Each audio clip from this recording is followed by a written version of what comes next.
I'm hoping the Big Ten has to modify their system for us. Probably like getting grade 10 sandpaper rubbed on your face every day. I mean, we say it all the time, whether, there's two types of turds. You're a sinker or you're a floater, but you're still a turd, right?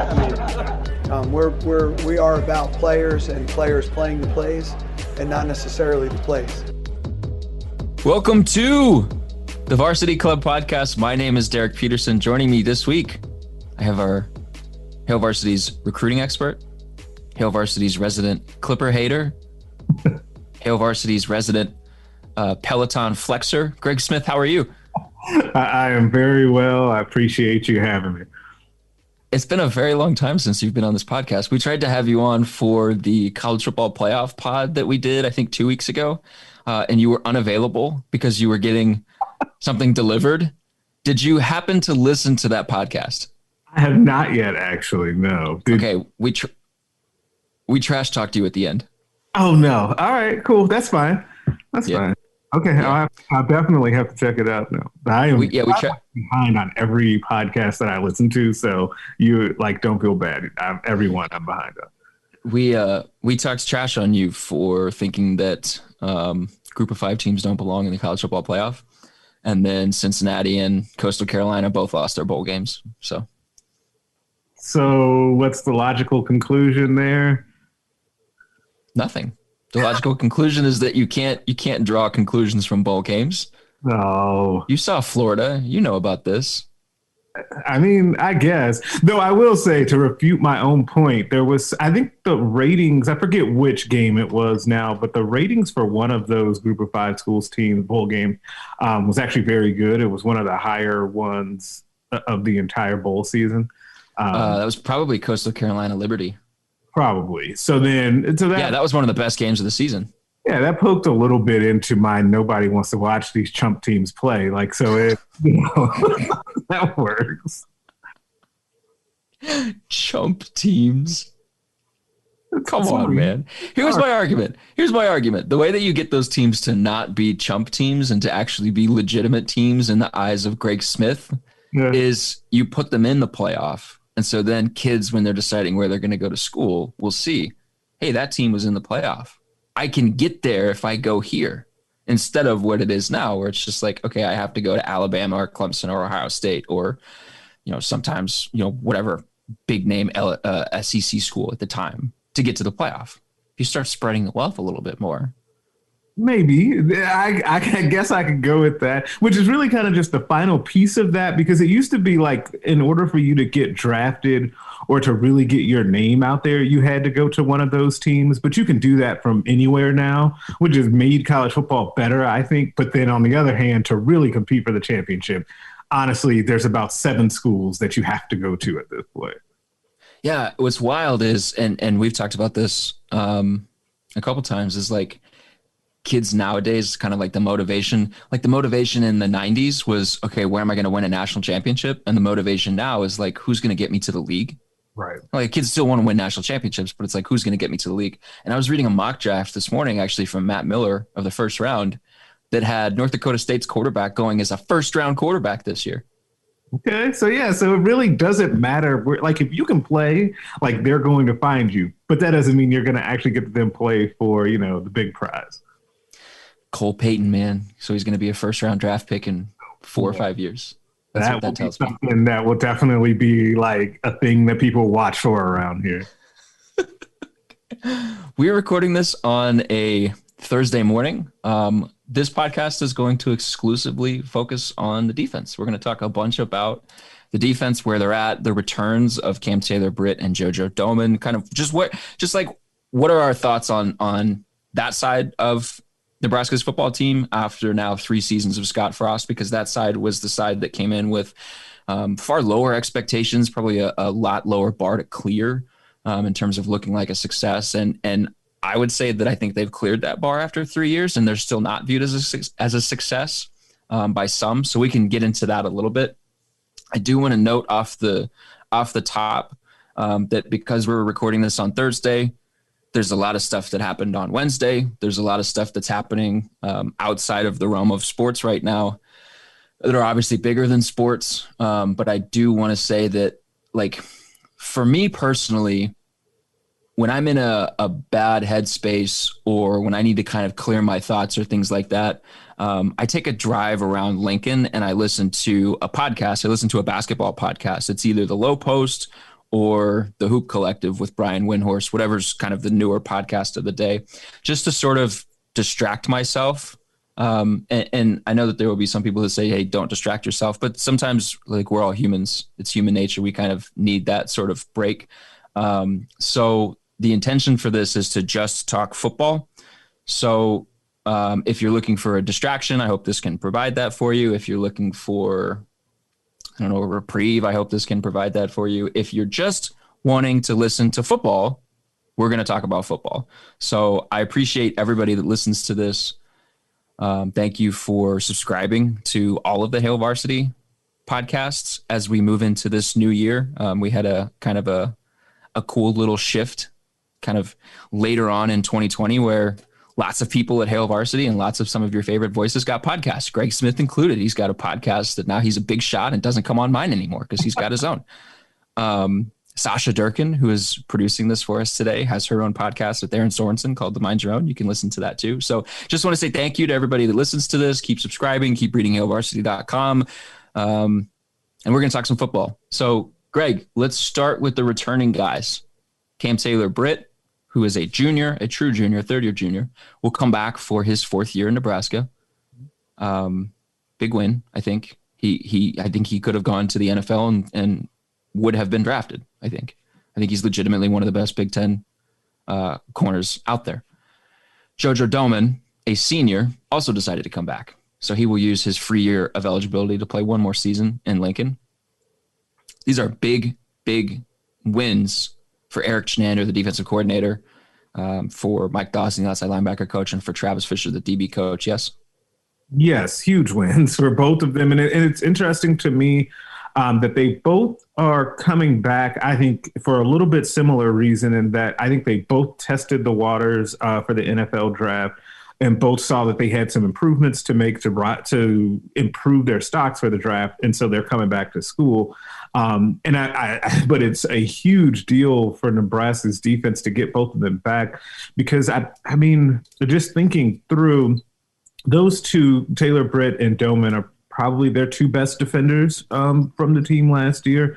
And so to get them both back for another year as you continue to progress some of the other pieces around them is a really big deal. And then if you really dial into their specific positions, you know, the secondary we thought of coming into last season as kind of the strength of the defense and maybe the strength of the team. And I thought that they really rounded into form later in the season, maybe a little bit later than you might have expected coming in, but they did play good, solid football.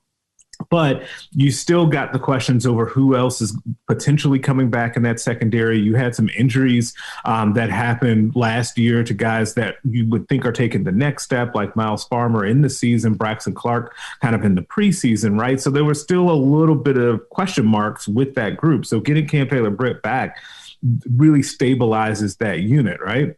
And then at outside linebacker, if you dial into it, as you basically return all of the contributors, then I guess we should say as of now, because you just never know in the world of college football about guys transfer. But as of right now, all of those guys are coming back from a group that a lot of people thought really improved last year or outperformed expectations at outside linebacker, with Mike Dawson coming into the fold or coming back into the fold. So I think it's, for a lot of reasons, it's a big deal that those two guys came back. Plus, when you talk about this defense too, like, isn't the whole thing structured around, we want playmakers that are going to make game-changing plays in crucial moments? Not necessarily we're going to be like 2011 Alabama, we're going to hold everybody we play to 8 points a game, but more like we're going to give up points, but we're going to have guys that are exceptional at making standout plays when they matter. So you look at like Cam Taylor-Britt stretching for that pass deflection against Penn State, right? Like, would you say that these are their two best playmakers? Yeah, I would say that. Yeah, I think that that's fair because I'm trying to, as you were saying that, I was thinking through like the big plays that you can picture in your mind that both of these guys have made, whether it's interceptions with Cam Taylor-Britt. He's also had some like strip sacks out there, like just big sacks. JoJo Domann obviously has had that too, and also has had pass breakups as well. So you picture both of them as guys that when there's a big play to be had or to be made, those guys more often than not are the two that are making it for this team. Doesn't Cam's return also make things a little bit easier on a guy like Braxton Clark, who would have to be coming back from injury? So it's not necessarily like let's say Cam decided that he was going to go to the NFL draft. You've already lost DiCaprio Bootle. Suddenly you're like, okay, we need 2 of the 3 of Nadab Joseph, Quentin Newsome, and Braxton Clark to be available to go right away. And now you only need 1 of those guys. Right. And I think that it just gives you more options, right? So like, I think that one of those guys for sure will step up and be pretty good. But it lessens the pressure on all of them to do it right away. And it just gives you options, which is great. And I do think that it allows one of those guys at this point, probably Clark, to be worked in as, say, the third cornerback, and then he just kind of gets brought along, and then he can kind of burst on the scene. I think it just helps so much without having to force those guys into as much action as you would have if Cam Taylor-Britt had gone to the league. Cam's, and I know we're kind of like focusing on Cam instead of JoJo in this, but Cam's 3 years are so interesting when you talk about like, okay, what has Nebraska accomplished with this new coaching staff? You look at a guy like Cam, when he came here, everybody was like, okay, yeah, this is a really athletic dude. This is an athlete that you can mold into something. He has a high ceiling, so to speak. But he was also a high school quarterback, not a cornerback. Nebraska looked at him and said, we can turn this guy into a really good cornerback. And Travis Fisher said, I can make this guy an elite cornerback. And in 3 years, they did it. He's one of the better cornerbacks in the conference, if not one of the best cornerbacks in the conference. And it took them 3 years to get a high school quarterback to that level. Are you surprised that after his 3rd year here at Nebraska, we were talking about Cam Taylor-Britt as a guy who could potentially leave early and get drafted? Yes. I mean, you can't, there's no way to say, yeah, I saw this coming, that he could be a guy that would have NFL considerations after year 3. And to then really, but to me that it was even more surprising that he really played right away. Like he got here and basically like we have to find a way to get this guy in the mix. Like to be able to go from being a high school quarterback to being able to transition so quickly into we have to find ways to utilize this guy. Like that's pretty remarkable. It's a testament to him, clearly, first and foremost, but it's also a testament to Travis Fisher and Eric Shenander and their ability to recognize his talents and then get the most out of them as well. Do you think the returns of JoJo and Cam mean that there probably won't be, or at least it's less likely that there is a JUCO or transfer addition? I guess it wouldn't be JUCO, but a transfer addition to either the secondary or the linebacker position? I think that it is less likely now for outside linebacker for sure. I think we're honestly still in the same spot though with secondary because it now just gets focused on the safety position, and that will change based on what ends up happening with Dismuke and Williams. If one, either or neither decide to come back, then I think Nebraska really needs to look at adding a safety through the portal, because then you really are thin at the safety position, and so you would need to look at that for sure. When you started talking about them, I panicked a little bit internally because I was like, damn it, now one of them is going to announce what they're doing between the time this podcast is recorded and the time it gets published. So let's cross our fingers. I feel like that happens to all of us every week. Yeah, I feel like it happens anytime somebody records a podcast. Right. That's usually the way this business works. Where are you at with the secondary? When you look at some of their numbers, it wasn't like they were elite, but we thought they had higher end talent. And when you heard from other coaches like PJ Fleck, they talked about, this is one of the better secondaries in the conference. Boodle was a guy that teams didn't want to throw at. Taylor-Britt was a guy that just kept getting better and better as the season went on and became a guy that teams were like, okay, who are we going to throw at? Okay, let's target linebackers. The safeties, when they didn't hit people with their helmets, were fine. At the same time, when you look at some of their numbers, they weren't great at limiting explosive pass plays. They weren't great at forcing quarterbacks into incompletions. And teams generally moved the ball against them through the air. And now, like, when you look at their run defense, they were a lot better there. So, like, it stands to reason, like, if a team can't move the ball at will on you with the run, then they're going to lean on the pass a little bit more. And it's also not like Nebraska was in a ton of blowouts this year, so teams were passing. So there are some situations there where you have to kind of look at it with a little bit of context. But, like, did you feel like the secondary this season in terms of defending the pass was what you expected, below what you expected, or outperforming what you expected them to do?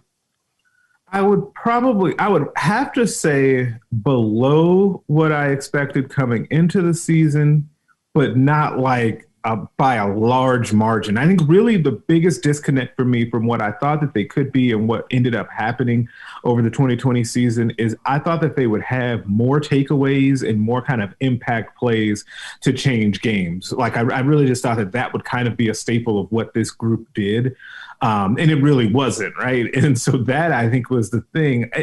They gave up explosive pass plays, but it feels like they were either, and it stands to reason about like what this like team kind of feels like overall, but it's also the defense too, is that things either really went poorly or they really went well. Like there just wasn't a lot of just steady, consistent play. Mm-hmm. And so I feel like that's what I thought about the secondary when you boil it down to them as well, is that it was either going really well or really poorly.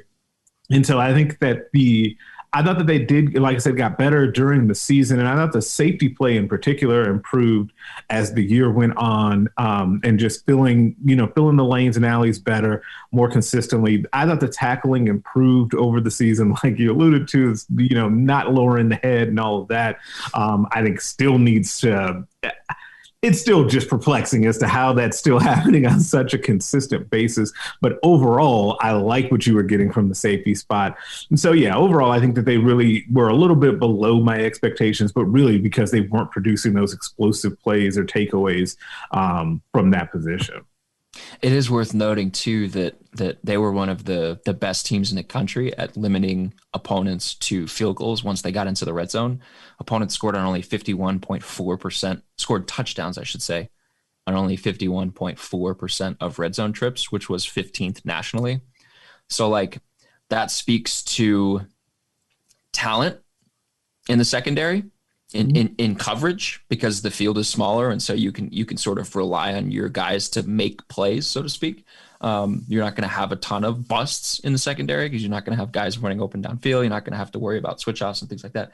And it also speaks to just being better at stopping the run. They were 30th nationally in stuff rate. They stopped runs by running backs at or behind the line of scrimmage on 21% of carries this season. So there was a lot of good. There's a lot of good. And the thing that you brought up, turnovers, they only had 7 all year. I think when anybody starts to critique the defense, I think that's the only place you can go. You can look at the Illinois game where they gave up 41 points and there was just sort of a malaise that day. And then you can really only focus on turnovers. If you look at kind of, and I did this and I should have pulled the numbers up and I'm dumb and I didn't, what's new, but like the series that I did right before the new year, kind of numbers that define Nebraska's season. One of the things that I looked at was you look at, and this is actually Brandon Vogel's thing, so I can't take credit for it. You look at like takeaway opportunities. He calls them take-ops. So you look at take-ops. Yeah. You look at expected turnovers versus actual turnovers. And then you can kind of like see like, okay, this team actually was maybe just unlucky. I think they had recovered 1 fumble this year. Yes, and forced a bunch of them. Part of it was an unlucky bounce. Part of them, the actual turnovers were a lot lower than the expected turnovers. which is interesting to think about. I'm not really sure I can like analyze and say it happened because of X, Y, and Z, and it'll improve because of X, Y, and Z, but it is interesting to think about. So defense overall, they gave up 29 points per game in conference play this season, which is a 4-year low. The points per game has been trending down every year since 2017. If you look at defensive statistics in a lot of the areas that matter to them and to the way that they play, they were among the worst in the country in 2017, the last year of Mike Riley. And I shared this on Twitter a couple days ago when somebody was saying that Shenander should be fired. They were among the worst in the country.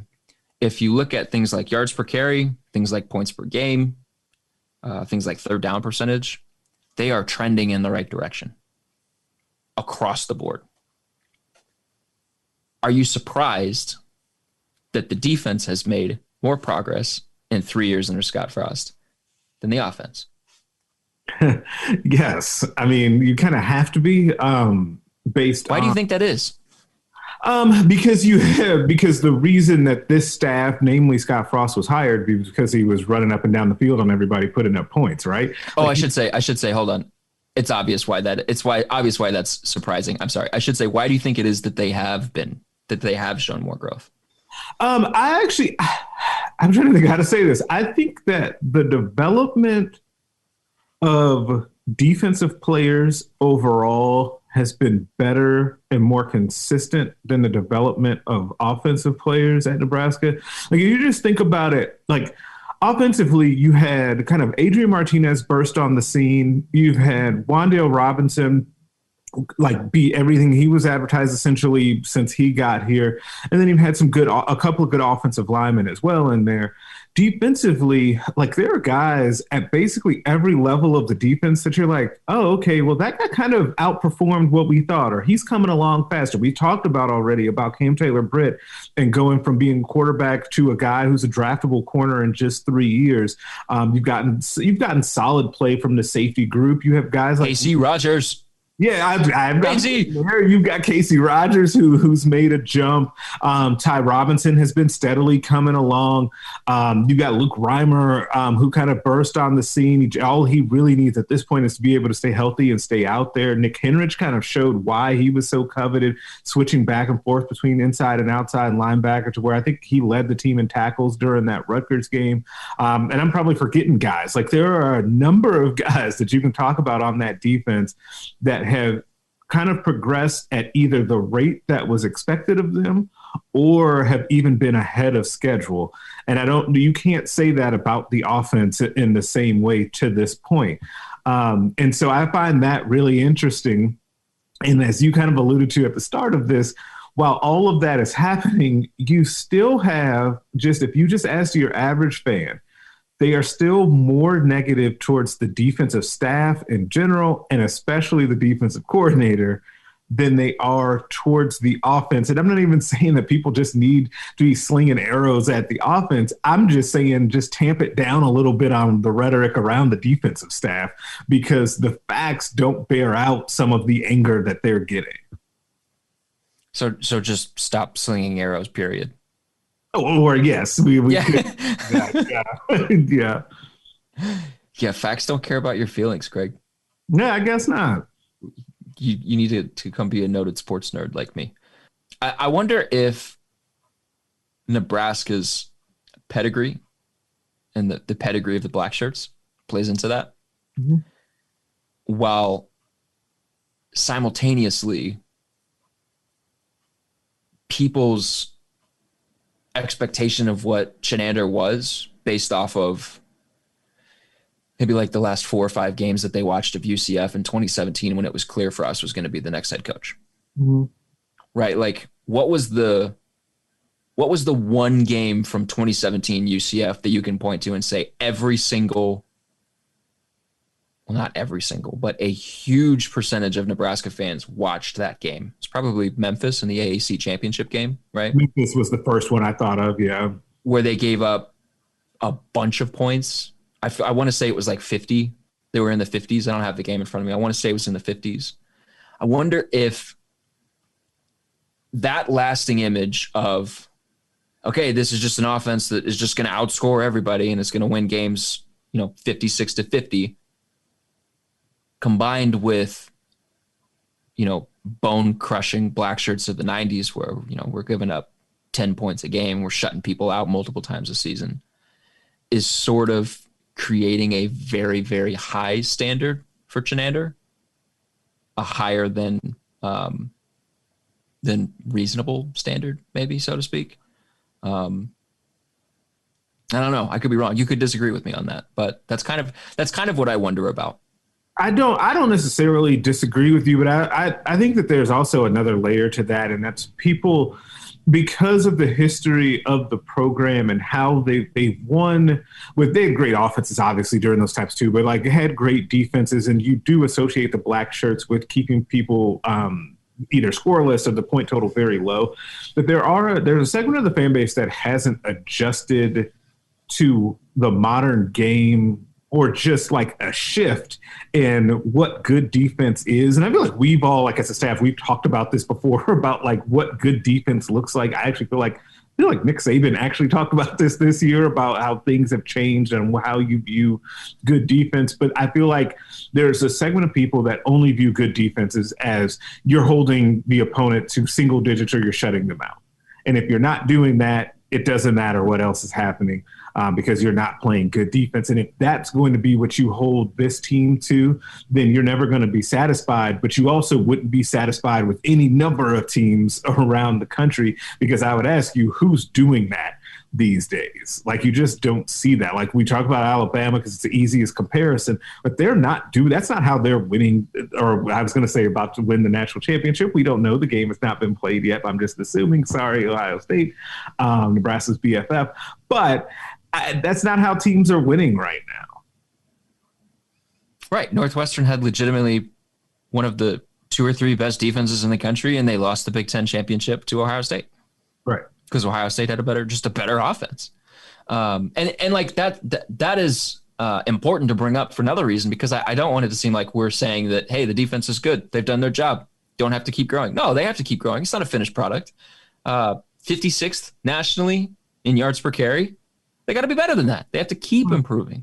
It's not like, okay, they've made progress. Now they're good. Now they're an average defense. They were a terrible defense in 2017, right, 4 years ago. Now they're an average defense. Now you got to keep growing. The issue is that the growth that the defense has made hasn't coincided with offensive growth. And so they're still not winning football games. They gave up fewer than 30 points in 6 of 8 games this past season. Should have been enough if the offense that was expected came, right, or was starting to look like what was expected in a year 3. So, when we talk about like, hey, Chenander's doing his job, right? It's not like they are perfect, because they're not. Like you said, it's not like they're consistent drive in and drive out. They have those moments, those kind of frustrating and maddening moments where the offense finally puts a good drive together and scores some points and either gets closer, or takes a lead, or ties the game. And then suddenly, the defense gives up the 7-play, 80-yard drive that gives the lead right back, right? Like those things got to get worked out. This is not a finished product by any means, but they are making progress. And to me, that's like the most interesting part of these first 3 years, is that I think this defense is a lot better than anybody thought that it was going to be. And a year ago, in 2019, with Darian Daniels and Khalil Davis and Carlos Davis on the defensive line, they were better than anybody expected. And then because they lost that line, the expectation was, okay, well, they're going to take a step back, right? They lost Mo Berry. They lost their entire defensive front. It's hard to replace an entire defensive front, even if those guys aren't all Americans. And they didn't. They continued to take steps forward. And I think, when you think about kind of the trajectory of this team, and you think about like what has Nebraska accomplished in 3 years under Scott Frost, not a lot of winning, no, which is frustrating. But, sometimes I think when Frost says the progress in this building is evident, sometimes people will think like, he's only talking about the offense because he only coaches the offense. But maybe he's talking about the defense too. They're making progress. They're in every game. The only game they weren't in was Ohio State. And then I guess they got close against Illinois in garbage time. So 6 out of 8, they were in every single game against really good teams. So they're making progress, which is good to see. Right, and I think that's I think that's an important point to make, though. I feel like people need to know that we're not saying that they're a finished product or they're great or elite by any means, but it is clear that the defense is making far more progress at this point than the offense has, and that is surprising. But it's also talking like when you say that Nebraska held opponents to under 30 points in 6 of their 8 games. That honestly should be good enough to win you more games than you lose, right? And if you combine... And that's what Frost said this year. He said the defense played well enough for us to win in most of our games. And when he says most of our games, I'm assuming he leaves out Illinois and Ohio State when they gave up 50 points. Right. And so when you then, especially then, when you combine that with what you thought and pictured in your mind that the offense should look like, especially to this point in Frost's tenure, you're like, wait a second, what's happening here? We really do need to explore why this offense is what it is, because I actually wrote about this, I think it may have been yesterday, it was recently, where Nebraska's offense, if you say that they just were top 40, it was in the mailbag. And if they were top 40, if that was the thing that I could pick for them to be in scoring offense, which sounded like a cop-out of an answer, but it wasn't, that would put them at 31.8 points per game, which ironically is what Iowa actually was last year. And then you do flip that. Then all of a sudden you really do win more games than you lose if your defense is performing at that same rate. So it's just kind of, it makes it even more frustrating, because I think that the defense would be better if they were getting more help from the other 2 phases of the game. We haven't even gotten special teams yet, which has also been just kind of an anchor weighing down the defense as well. But if we just keep it to the offense, if they were holding up their end, I think the defense would be even better than it has been to this point. This is the year for special teams. We don't have to talk a ton about them, but this is the year for special teams. Every single team that has been coached by Jonathan Rutledge has made a leap from below average to bad to very bad. They've made a leap heading into his second year with them to like really good, like really like top 20. Right. And it's been everywhere he's been, dating back like 15 years. It's ridiculous. So I feel like this has to be the year. And if this isn't the year, if special teams is once again bad, and by this I mean 2021, special teams is again bad, I think it's fair to question whether you should have an actual on-field coach for special teams that is just special teams, which people are probably turned off by, given the last time didn't go very well. It's just been I don't want to go super deep, but like it has been mind blowing how like bad special teams, no matter what the arrangement is, has been here. Like it really is kind of crazy to think about how bad special teams has been. To your point about the offense putting them in positions, though, when I shared the numbers that I shared on Twitter on Wednesday morning, a lot of the comments that I saw were,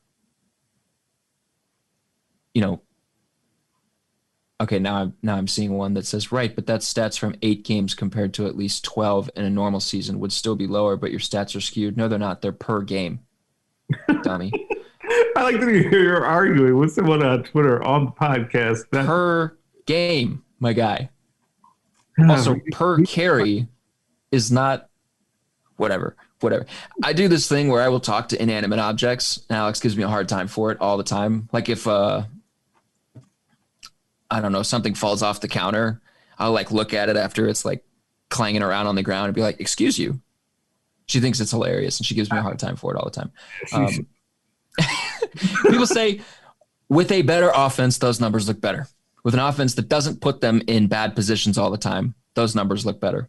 Do you think that will be the case, or do you think there will be some trade-off if and when the offense gets humming, because then they're not taking 11 plays to score, instead they're taking 4, and suddenly the defense is playing a few more snaps? I wonder if it's significant enough to matter, because they're already playing a ton of snaps in a game. But do you think there will be this trade-off effect when the offense finally figures its stuff out, and is able to convert yards into points instead of just coming up with yards. Do you think there will be a trade-off effect where suddenly the defense will start giving up a few more points? No, I think it will go the other way. I think that will help improve the defense even more. And I think that part of what you said is really key, that they are already playing a lot of plays, so they're kind of used to that. But if you're still, like, even if you're playing the same high amount of plays, but you're just in different position, right? So if you think about kind of the beginning of that Penn State game where Nebraska comes out hot, or the beginning of, was it Purdue game where they, score pretty quickly as well. When your defense goes out there with a lead, very fired up, and it also changes how the opposing offense has to operate, and it gives your defense then more stuff to be able to do to them as far as blitz packages and all of that. You can force the issue. I think that all completely changes how your defense feels when they go out there, because it's one thing to have to keep going out there to play a bunch of plays when the offense has put you in a bad position, because I don't care how much they say that, oh, we've got their back and it's okay. Eventually you're going to go out there like, oh man, here we go again. But if you're going out there because they just scored in 2 plays and there's Adrian running down the sideline and high-fiving after a touchdown, you're just going to feel better about having to go out there. So, no, I think that will actually make the defense play better. And one thing you do not want is your defense feeling like they have to score points for the overall team to stay in the game. Right. Which I feel like is a situation that, and they won't admit to this. They won't ever say it publicly. It does them no good to say it publicly, but I feel like that was maybe a thought with a few guys a handful of times in the last couple of years where they were like, we have to be the one that scores points. So we have to get this interception and take it back for a pick 6. Otherwise we're in trouble.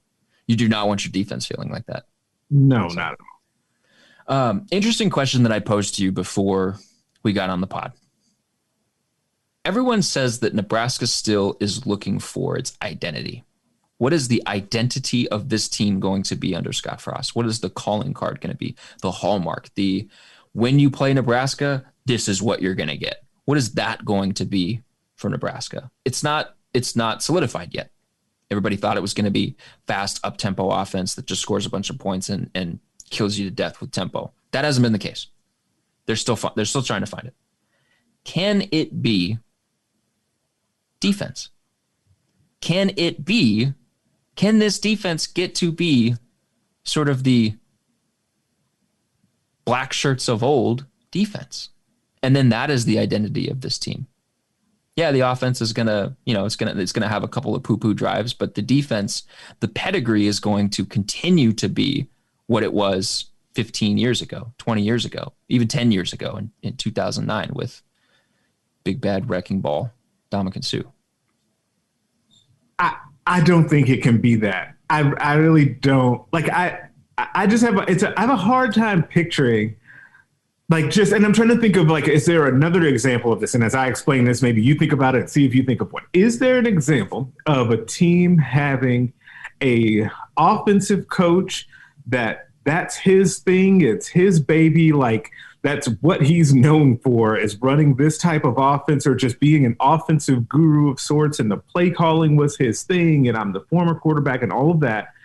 And then his team's calling card is playing tough, rugged defense that wins you. Florida. And his offense gets you by. Florida? Under Urban Meyer. Well, not get you by. He wasn't an old quarterback, but he's an offensive mind, isn't he? Yeah, but think about those Florida teams that had Brandon Spikes at linebacker. Yeah, but were those also the Tebow teams? Yeah. But you can't have your quarterback wins the Heisman. But what I'm saying no, he didn't win the Heisman the year they won a national title. The year he won a Heisman was, I know this because this was my team growing up. Sorry. He won a Heisman in 2007 when they went 9-4. They didn't play for an SEC title game. They didn't play for a national championship. That was his sophomore year. When they went to the national championship in 2008, he was good. He was okay. I mean, really good. Obviously, he was a Heisman finalist, but he didn't win it. I think that was the year Sam Bradford won it. When they played Oklahoma in the national championship, it was the defense that won them the national championship. And kind of throughout that year, it was like, yeah, they have a really good offense. They have a really good offense. Look at their quarterback. And Percy Harvin. God, that dude was awesome. He's so good in college. Yeah. But that defense also had guys like Brandon Spikes and Matt Elam and Joe Hayden. That defense was elite. So, like, it can happen. Yeah, but that's the only one coming to mind, though.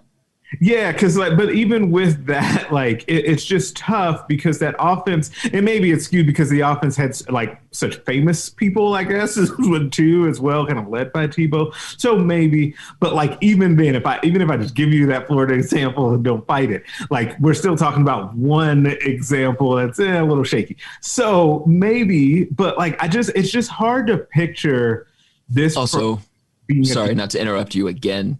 But here's another big difference between the Florida team and this Nebraska team. That Florida team was in Florida for recruiting.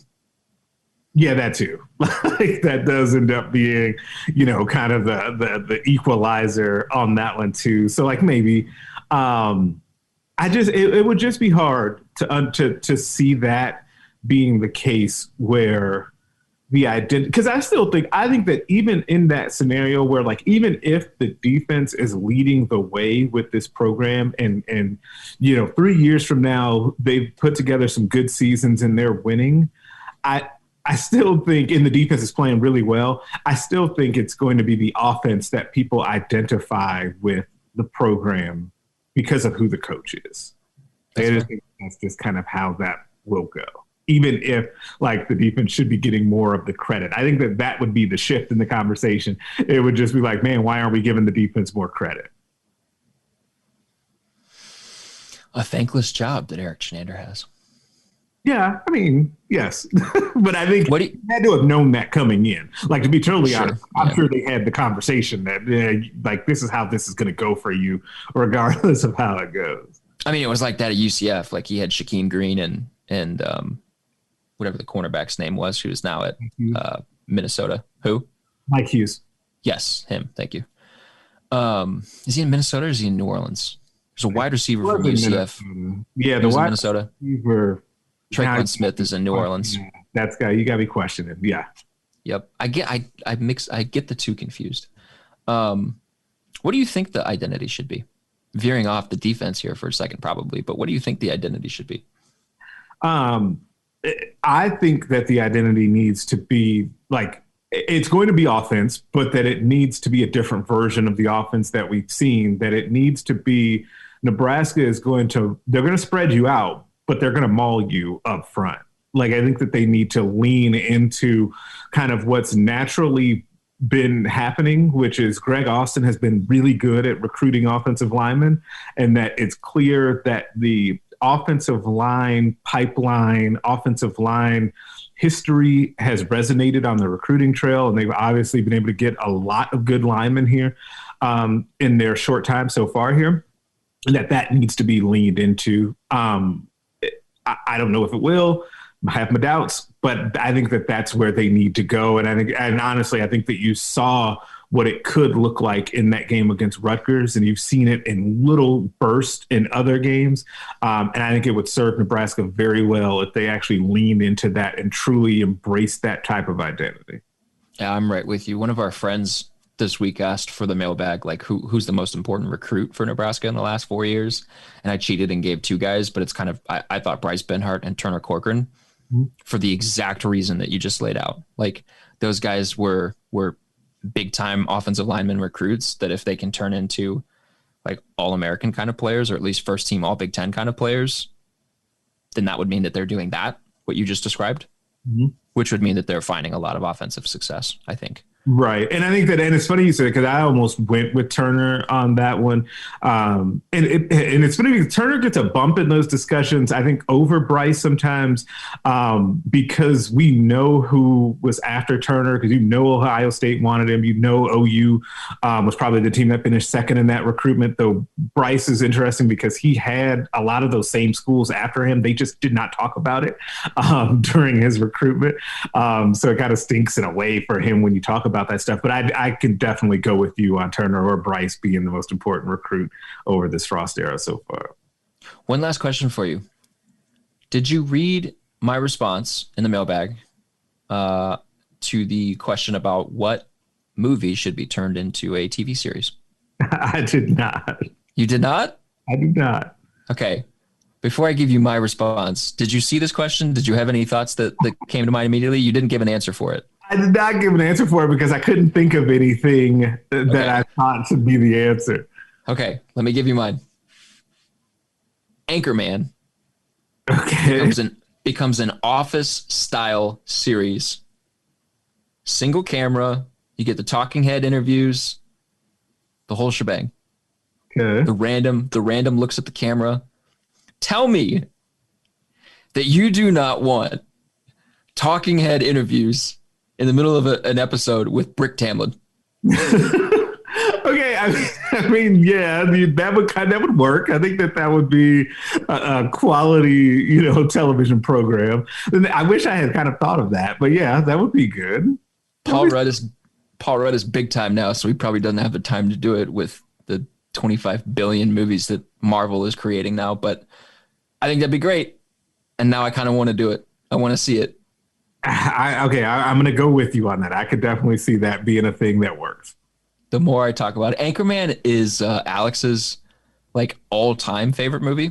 Okay. And so she was kind of reading over my shoulder when I wrote this and got super excited.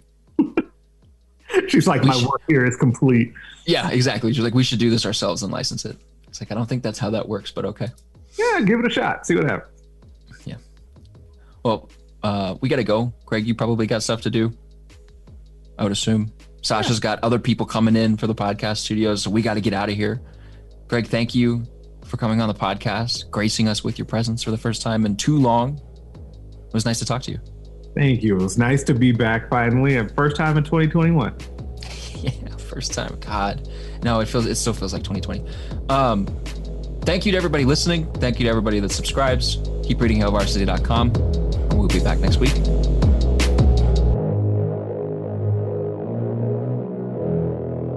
A Hurrdat Media Production.